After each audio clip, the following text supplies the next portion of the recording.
Now, one of the issues with CDMA is clearly that everybody is talking at the same time, at the same frequency band. In other words, the frequency reuse vector is 1. And how do we deal with the resulting interference?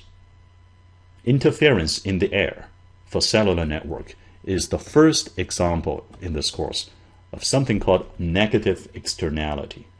Externality here, roughly speaking, refers to the fact that your happiness also depends on what other people do. Okay? Your signal, your cup of tea or coffee is other transmission's poison. And this is what we call a negative externality. Now, we will also later look at positive externalities in social and technological networks. Sometimes people also call this the tragedy of commons. In a later lecture, we will talk much more about tragedy of commons and how to deal with that in social and technological networks. Now, one famous special case of interference in the air is so-called near-far problem. If we go back to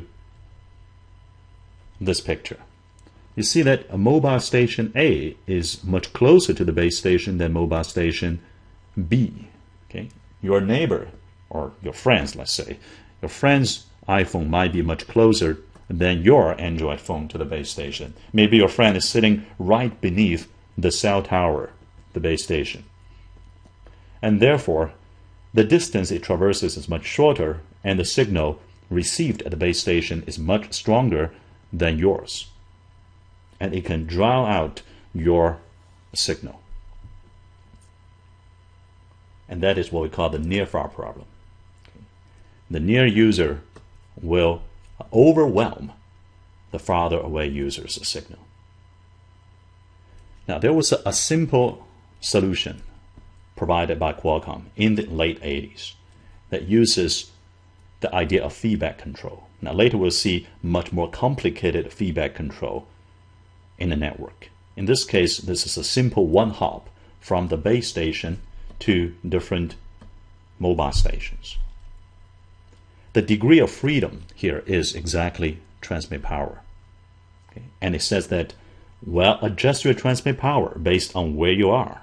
It's going to estimate first the channel condition. For example, how much channel loss does your signal suffer?